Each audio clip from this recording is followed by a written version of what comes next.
Dalam kesempatan ini, saya tidak ceramah kayak di kampung-kampung yang bangsa 2 jam.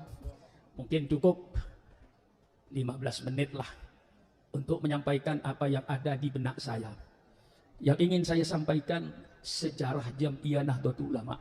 Sejak dari bahan bakunya, timbulnya, lahirnya Nahdlatul Ulama.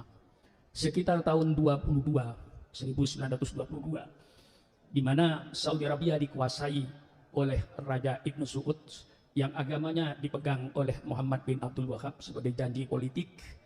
Politik dipegang oleh Raja Ibnu Saud, agama dipegang oleh Muhammad bin Abdul Wahab yang menjadi aliran sering disebut aliran Wahabi. Pada saat itu Ibnu Saud mempunyai gagasan yang saya baca dalam sejarah Nahdlatul Ulama untuk meratakan kuburan Rasulullah SAW, karena dianggap ziarah kubur itu syirik. Jadi mau diratakan. Semuanya ini Allahu a'lam bishawab. Ya, namanya sejarah. Ya, sejarah itu cerita masa yang lalu itu kalau bukan pemain aslinya, tentu Allahu a'lam bishawab. Hasyim Asy'ari lalu membentuk yang namanya Komite Hijaz. Komite Hijaz itu terdiri dari 3 orang. Pertama Kyai Wahab Asdullah. Yang kedua guru besar dari Mesir yang mengajar di Tumberen Syekh Al-Ghonawi. Yang ketiga itu saya agak ragu-ragu dari Pekalongan, apakah itu Kyai Ilyas almarhum. Komite Hijaz ini berangkatlah ke Mekah untuk menemui Ibnu Saud supaya berdialog. Nah, itu berdialog wajadilhum billati aksan, adu argumentasi agar kuburan Rasulullah itu tidak diratakan dengan tanah. Nah, itu saya khawatir daya tokoh NU kita Pak Saiful itu tidak terlalu mendalami sejarah ini, yang muda-muda ini. Jadi saya ini sebagai ya barangkali di NU itu yang paling tua saya ini. Mungkin tak ada lagi yang lebih tua dari saya ini. Sudah 82 tahun lebih. Saya ini, hidup saya ini. Nah, jadi saya tahu sejarah NU ini dari bakal cikalnya yang mau jadi NU ini. Berdialoglah. Kyai Wahab Asdullah, dia seorang alim, rasional, dalil-dalil qat'iynya itu mantap. Kalau sudah rapat surya NU, kalau sudah Kyai Wahab keluar dengan ilmu usulil fikihnya, semua para ulama itu tunduk dan patuh. Dialog dengan Ibnu Saud, alhamdulillah menurut sejarah yang ditulis oleh Abu Bakar Aceh, Profesor Abu Bakar Aceh, kita menang. Akhirnya kuburan Rasulullah tidak terjadi diratakan. Ini perjuangan internasional. Jadi seandainya waktu itu barangkali Hadratus Syekh Hasyim tidak membentuk Komite Hijaz, barangkali ya barangkali, tapi tidak mungkin. Kuburan Rasulullah bisa habis itu. Satu-satunya dari Indonesia, Komite Hijaz ini yang berani menghadap Ibnu Saud, ngajak berdialog, adu argumentasi. Dan ternyata berhasil. Begitu Komite Hijaz berhasil, pulanglah ke Indonesia lapor bahwa sukses. Lalu Kyai Wahab minta supaya dibubarkan Komite Hijaz ini karena tugas sudah selesai. Kuburan Rasulullah tidak jadi digusur. Nah, Hadratus Syekh menyampaikan jangan teruskan Komite Hijaz ini, bentuk satu organisasi. Karena apa? Nanti bangsa Indonesia, umat Islam khususnya, masih pasti mundar-mandir ke Saudi. Di situ pasti ajaran Wahabi itu akan dipompakan kepada jamaah haji. Dan itu benar. Cuman saudara kan tidak peduli toh. Setiap saudara haji, pasti yang dibagi-bagi itu buku Wahabi. Tapi untung oleh saudara tidak dibaca. Ya kalau saya membaca, maka saya tahu. Nah itu, ya ini syirik, ini bid'ah, ini bid'ah, ini bid'ah. Pokok kalau tidak ada pada zaman Nabi, itu namanya bid'ah. Itu sebenarnya pengertian tidak benar. Asli daripada hadisnya itu panjang. Khairul kalami kalamullah, wa khairul hadi hadi Muhammadin sallallahu alaihi wasallam, wa syarrul umuri muhdatsatuha, wa kullu muhdatsatin bid'ah, wa kullu bid'atin dhalalah, wa kullu dhalalatin finnar. Wah, yang diambil, yang nyaring finnar. Nah, tapi tidak memahami kata-kata muhdatsatun itu dari bahasa Arab ahdatsa yuhditsu. Muhdatsat barang yang diada-adakan yang tidak ada. Itu namanya muhdatsat. Muhdatsat barang yang diada-adakan yang tidak ada. Warga NU itu bukan mengada-adakan yang tidak ada, mengada-adakan yang ada. Mengada-adakan yang ada, bukan mengada-adakan yang tidak ada. Sehingga bid'ah itu menjadi bid'ah mahmudah, bid'ah madmumah, bid'ah yang dipuji, bid'ah yang dicela. Yang mengatakan bid'ah itu ada yang baik itu bukan Syukron Makmun. Jangan menghantam saya. Yang berkata bid'ah itu hasanah itu Sayyidina Umar Ibn Khattab. Baca dalam kitab Fathul Bari. Ketika Sayyidina Umar mengadakan sholat tarawih berjamaah. Yang berjamaah itu zaman Rasulullah tidak ada tarawih berjamaah itu. Semua tarawih sendiri-sendiri. Zaman Abu Bakar sendiri-sendiri. Melihat 12.000 penduduk Madinah. Tiap hari, tiap malam sembahyang tarawih sendiri-sendiri. Sayyidina Umar mempunyai pikiran. Alangkah indahnya kalau tarawih ini dibikin berjamaah. Diangkatlah seorang sahabat yang bernama Ubay bin Ka'ab. Itu imam tarawih yang pertama kali di dunia. Ubay bin Ka'ab itu imam tarawih yang pertama kali di dunia. Selesai tarawih begitu rapi, bagus. Dalam kitab Fathul Bari, sarahnya Sahihul Bukhari, persilakan Anda baca. Di situ Sayyidina Umar berkata, nikmatil bid'atu hadhihi. Inilah sebagus-bagus bid'ah. Inilah sebagus-bagus bid'ah. Jadi bid'ah itu ada yang bagus. Itu Sayyidina Umar Ibn Khattab. Kita sepakat, bid'ah itu segala sesuatu yang tidak ada pada zaman Rasulullah. Cuman pertanyaannya, apakah segala sesuatu yang ada sekarang yang tidak ada zaman Rasul pasti jeleknya? Tentu akal sehat akan berkata belum tentu jelek, belum tentu baik. Lihat bid'ahnya itu kayak apa. Itu namanya ras otaknya sehat. Bid'ahnya kayak apa. Nah kalau bid'ahnya itu bertentangan dengan Quran dan Sunnah Nabi, tentu saja itu bid'ah dolalah. Sehingga bid'ah itu ada yang baik dan ada yang tidak baik. Mengapa Rasulullah tidak menyebutkan bahwa bid'ah itu bid'ah yang tidak baik? Menurut ilmu balawahnya, jadi kalau ngaji ya, menurut ilmu balawahnya, sesuatu yang sifatnya sudah pasti, tidak usah disebut. Sudah pasti kok. Tidak mungkin kullu bid'atin hasanatin dolalatun. Tidak mungkin. Otaknya miring. Kullu bid'atin hasanatin dolalatun. Miring otaknya itu. Yang pasti kullu bid'atin sayyi'atin dolalatun. Nah, orang ahli sunnah ini baca kitab. Jadi ada kaidahnya. Al-Quran juga Allah menyebutkan kalau sudah pasti sifat yang tidak disebut oleh Allah. Wa kana wara'ahum malikun yahudu kulla safinatin wasbah. Di balik nelayan ini besok akan ada raja yang akan mengambil merampas semua kapal. Allah tidak menyebut yang dirampas kapal baik apakah kapal jelek. Tidak mungkin raja merampas kapal rusak. Maka sifatnya tidak disebut oleh Allah. Ini ilmu balawahnya, belum ilmu usul fikihnya. Min babil am uridu bil khas, min babil khas uridu bil am. Persilakan kaji bid'ah ini. Nah, lalu dianggapnya bid'ah. Kita mengadakan yasinan tiap malam Jumat, itu tradisi NU. Masih ada atau tidak Allahu a'lam sekarang. Dulu muslimat NU itu mesti malam Jumat mengadakan yasinan. Karena kita wajar. Di dalam perintah Allah itu bermacam-macam. Ada perintah Allah yang Allah tentukan tempat dan waktunya ibadah haji. Tempatnya di tanah suci. Waktunya 9 Dzulhijjah, tidak boleh di luar itu. Ada perintah Allah yang Allah perintahkan hanya berdasarkan tempatnya. Waktu bebas. Ibadah umroh. Umroh harus di tanah suci Mekah. Waktu bebas. Kapan saja mau umroh. Ada perintah Allah yang Allah perintahkan hanya waktunya saja. Tempatnya bebas. Sholat 5 waktu. Mau sholat di mana? Di hutan persilakan. Di tepi laut persilakan. Mau sholat di mana saja persilakan. Asal waktunya subuh, waktu subuh, duhur pada waktu duhur, asar pada waktu asar. Itu yang penting. Tempat bebas. Nah, barangkali saudara-saudara saya yang saya hormati dari golongan Wahabi itu kurang paham perintah Allah yang tidak pakai tempat dan tidak pakai waktu. Misalnya baca Quran. Di mana baca Quran? Di mana saja. Kapan baca Quran? Kapan saja. Bebas. Jadi barangkali saudara saya, maaf, persilakan. Saya sudah berdialog dengan 135 membeli Wahabi di Puncak. Saya berdialog. Ternyata mereka tidak banyak jawaban. Sampai saya katakan, kalau Anda cinta Syukron Makmun, tolong selamatkan Syukron Makmun dari api neraka. Saya katakan, tegas, tolong selamatkan Syukron Makmun dari api neraka. Saya mengadakan maulid, saya uraikan. Saya mengadakan maulid, ada dasarnya. Rasulullah memperingatkan maulid setiap hari Senin. Persilakan Anda baca tentang puasa hari Senin. An Abi Qatadah radhiyallahu anhu, su'ilan Nabi sallallahu alaihi wasallam an shaumi yaumil itsnin, faqala yaumun wulidtu fi. Yaumun wulidtu fi. Siapa bilang Rasulullah tidak memperingati maulid? Qul bi fadlillah wa bi rahmatihi fa bi dzalika falyafrahu. Dengan karunia Allah, dengan rahmat Allah, hendaknya mereka bergembira. Tidak ada karunia Allah, tidak ada rahmat Allah yang lebih besar daripada lahirnya Nabi Muhammad SAW. Kita bergembira. Masih banyak lagi. Saya katakan faksusil qasasah la'allahum yatafakkarun. Ceritakan Muhammad oleh sejarah-sejarah itu. Kami mau membaca sejarah Rasulullah pada bulan Maulid ini. Baca sejarah, perintah kata. Masih banyak lagi saya uraikan. Dan tidak ada peringatan Maulid yang tidak perintah Allah. Yang diadakan oleh ulama. Saya bicara di 135 mubali-mubali yang dibayar oleh Saudi Arabia. Saya terbuka demi membela ahli sunnah wal jamaah ini. Saya katakan terus terang, Maulid dibuka dengan baca Al-Quran. Baca Al-Quran perintah Allah apa bukan? Tolong jawab. Setelah baca Quran, baca sholawat. Ya Rabbi sholli ala Muhammad. Baca sholat perintah Allah apa bukan? Tolong jawab. Setelah baca sholawat, kita memberikan mau'izatul hasanah. Mulai sambutan sampai ceramah, mau'izatul hasanah. Perintah Allah. Doa, perintah Allah. Lalu mereka saya kritik, kalau maulid terlalu mubadzir, terlalu mewah, paha kambing dipotong.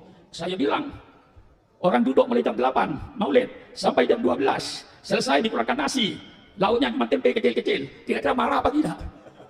Pak Swaso, marah nggak kira-kira? Sudah duduk mulai jam 8, maulid, keluar nasi, baunya tempe, di rumah tempe, maulid tempe, lama-lama kita mati dengan tempe. Kita menggembirakan orang.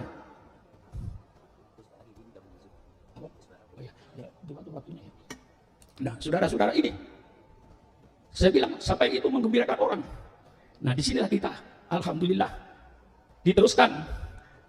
Komite Hijaz ini bernama Nahdlatul Wathon. Ya, mungkin Nahdlatul Wathon ini kelanjutan dari Komite Hijaz. Lama bernama Nahdlatul Wathon, belum bernama Nahdlatul Ulama. Kemudian musyawarah di Bubutan Surabaya, kurang lebihnya saya tidak hafal detailnya, sekitar tahun 26 dirubahlah Nahdlatul Wathon menjadi Nahdlatul Ulama. Yang tetap bertahan, tidak mau ikut Nahdlatul Ulama, Kiai Zainuddin Pancor, Lombok Barat, Lombok Timur. Sampai sekarang dia pakai Nahdlatul Wathon, dirubah menjadi Nahdlatul Ulama sebagai jamiah. Nah, perlu diketahui mengapa tahun 26 itu berbentuk jamiah, tidak berbentuk partai politik. Ingat saudara, itu zaman Belanda. Kalau saudara bergerak di bidang politik, pasti ditembak oleh Belanda, dibunuh. Karena Belanda ingin menjajah Indonesia. Tidak boleh ada gerakan politik. Yang diizinkan oleh Belanda hanya gerakan keagamaan, sosial keagamaan. Maka NU ngambil jalan supaya tidak dimusuhi Belanda. Berdirilah Jamiah Nahdlatul Ulama tahun 1926, hasil musyawarah di Bubutan Surabaya. Walaupun namanya Jamiah Nahdlatul Ulama, tapi para ulama mempunyai rasa tanggung jawab terhadap umatnya. Sehingga tingkah lakunya tingkah laku politik. Namanya jamiah, tapi tingkah lakunya tingkah laku politik untuk menjelang memperjuangkan kemerdekaan Republik Indonesia.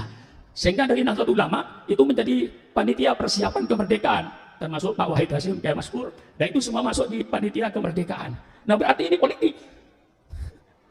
Tapi namanya jamiah, tapi tingkah lakunya politik, memperjuangkan kemerdekaan. Ini saya baca apa adanya, yang saya tahu.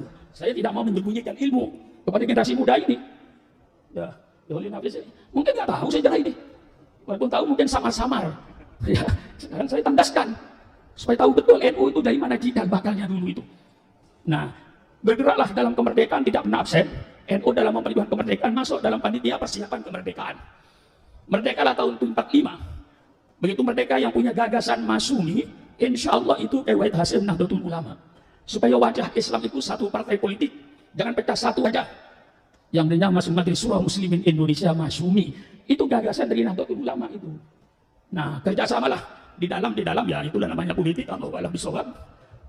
Setelah merdeka lahirlah Masyumi, NU masuk di dalamnya dan yang punya gagasan. Berjalanlah Masyumi ini berjalan, akhirnya terasa oleh NU istilah waktu itu Allahu a'lam bishawab. NU yang tahlilan, mereka yang dapat berkat. Menteri mereka, dirjen-dirjen mereka, NU hampir tidak kebagian. Jadi istilahnya waktu itu yang tahlilan orang NU, begitu pembagian berkat, Pak Saiful kagak dapat, itulah istilahnya. Nah, istilahnya. Nah, pada akhirnya Wahab dengan Surah itu berpikir lagi, timbullah muktamar Palembang.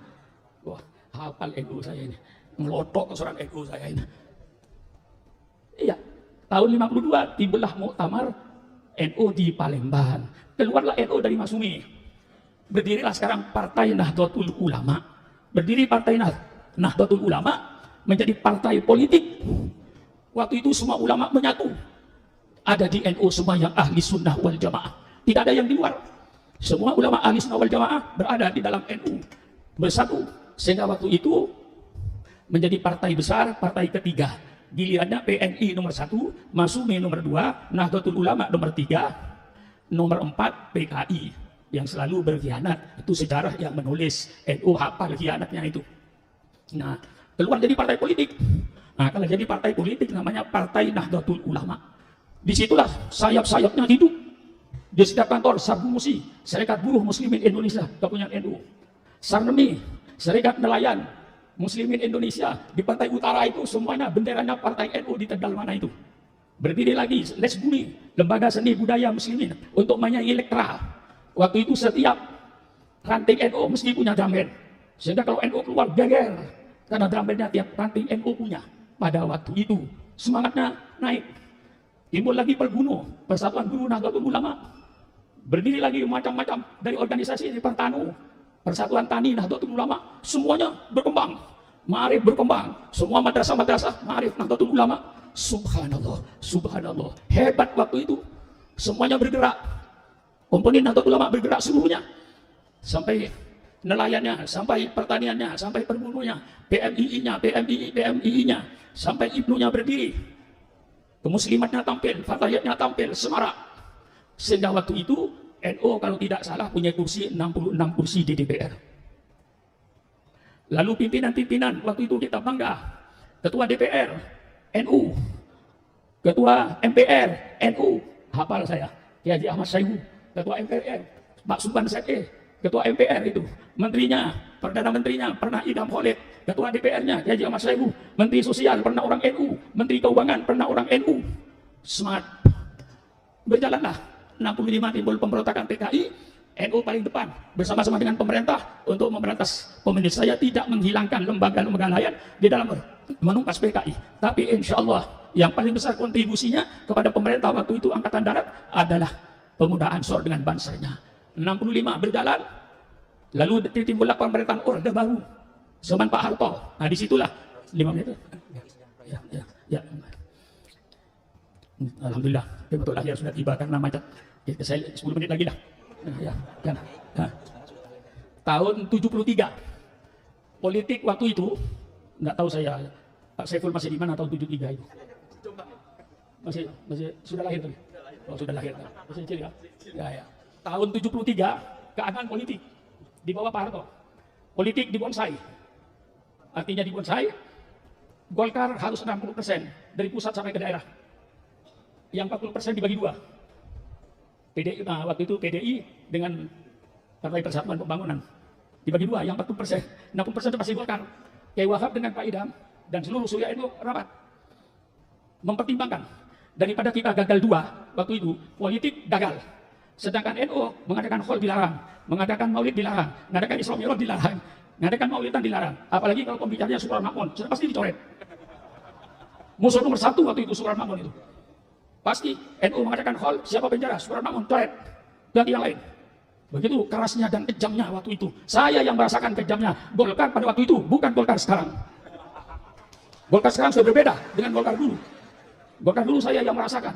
Lalu pertimbangan NU daripada politik gagal, Nahdlatul Ulama gagal dalam menjalankan haul maulidan Isra Mi'raj gagal, dilarang, lebih baik ayo ya, strategi bukan tujuan, strategi. Yuk kita kembali ke itu supaya nggak diganggu, kembali ke itu supaya tidak diganggu, bukan tujuan pokok itu, supaya tidak diganggu.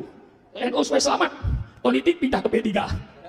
Jadi pendiri P3 itu semua ulama NU pendiri P3, ulama sepuh NU seluruhnya, tidak ada terkecualinya adalah pendiri P3, ulama NU seluruhnya. Termasuk pendiri P3, politik ke P3, NU aman, tahlilan aman, maulidan aman, karena jamiah bukan politik. Asalnya hal NU nggak boleh politik, maulidan NU politik, Isra Mi'raj NU politik. Apalagi pembicaraan Supran Makmun sudah pasti itu tidak ada izin. Saya merasakan waktu itu saya paling depan tahun 71, Jurkam NU tahun 71, bukan P3, Jurkam NU. Nah ini sejarah. Jadi kembali ke tahun 26 itu Pak Saiful strategi supaya tidak dilarang marhabanan, tidak dilarang tahlilan, tidak dilarang khol. Orang NU dengan politik insya Allah kayak air dengan ikan. Nah maka alhamdulillah sekarang balik kita kelompok Jamiah Nahdlatul Ulama balik kembali. Saya cuman sebagai penutup. Kalau semua pikirannya perbaharui niat Anda, semua pengurus perbaharui niatnya. Mari kita niat menghidupkan NU, bukan mencari hidup di NU. Sekali lagi, pasang niat, seluruh pengurus. Pasang niat malam ini di Darul Rahman. Saya mau menghidupkan NU, bukan mencari hidup di NU. Kalau semua orang NU mau menghidupkan NU, insya Allah NU hidup. Pasang niat, Apa yang saya akan berikan ke NU, bukan apa yang saya ambil dari NU. Ini yang menghancurkan NU yang seperti ini nih. Maaf, yang menghancurkan NU apa yang saya peroleh dari NU, bukan apa yang saya berikan kepada NU. Apa terlalu keras? Hah? Saudaraku diam. Ya, ini saya tanamkan. Apa yang saya berikan pada NU, bukan apa yang saya ambil di NU.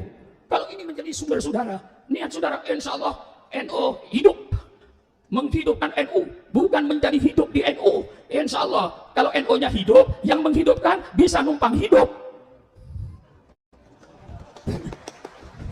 Masa yang menghidupkan tidak hidup? Insya Allah, maka kita niat untuk menghidupkan NU. Maka supaya berani, kita mandiri, kerahkan kekuatan NU, bikin keyakinan kepada grassroots. Bagaimana mengembalikan keyakinan rakyat bawah terhadap Nahdlatul Ulama? Kalau kita sudah mampu mengembalikan keyakinan Nahdlatul Ulama di grassroots, insya Allah grassroots itu akan taat sama NU. Karena mereka semuanya itu ingin untuk berbakti kepada Nahdlatul Ulama. NU itu, kalau nanti dikerahkan, kayak Miftah, kita akan menjadi NU yang mandiri. Tidak ada ketergantungan pada orang lain. Bagaimana caranya? Mari kita kerahkan dana nasional. Gerakan semua ulama, gerakan semua mubalik, setiap berpidato maulid, gelar sorban. Kalau 5 juta, 50 juta warga Nahdliyin, Pak Saiful, 50 juta warga Nahdliyin, mereka tidak akan kesulitan untuk mengeluarkan 10.000 atau kepada yang dicintai. Bagaimana rakyat sudah cinta kembali pada Nahdlatul Ulama? Kalau dia sudah cinta sama Nahdlatul Ulama, dia akan berjuang, akan mengorbankan hartanya. Kalau 10.000 tiap orang Nahdlatul Ulama kali 50 juta, insya Allah 500 miliar terkumpul duit. Mau apa Kiai Yahya? Mau ke apa? Ketua umum, kalau tiap bulan 500 juta, 500 miliar masuk. Gerakan, semua kiai wajib menggerakkan. Cari dana termasuk surah namun. Semua mubalik bulan maulid gerakan, dana nasional. Semua penceramah gelar sorban, bungkus sorbannya kasih sama NU. Subhanallah, subhanallah, subhanallah. Maaf ya, satu kalimat. Saya belajar dulu di pesantren, di bahasa Arab, zaman jahiliyah. Apa kata orang zaman jahiliyah? Jawid al-baqayyad baqah. Laparkan anjingmu. Kalau ingin nurut sama kamu. Kalau anjing lapar pasti nurut. Nahdlatul Ulama jangan jadi anjing lapar, tapi kita jadi anjing kenyang yang bisa mandiri berbuat untuk umat, untuk agama, untuk bangsa dan untuk negara. Maka Kiai Wahab kasih garis ketika partai politik, garisnya Kiai Wahab dalam politik tidak ada istilah oposisi bagi partai Nahdlatul Ulama. Partai Nahdlatul Ulama selalu bekerja sama dengan pemerintah yang sah dalam rangka amar ma'ruf nahi mungkar, bukan bekerja sama jadi bebek, tapi amar ma'ruf nahi mungkar di dalam bekerja sama dengan pemerintah. Kurang lebihnya saya minta maaf. Wassalamualaikum warahmatullahi wabarakatuh.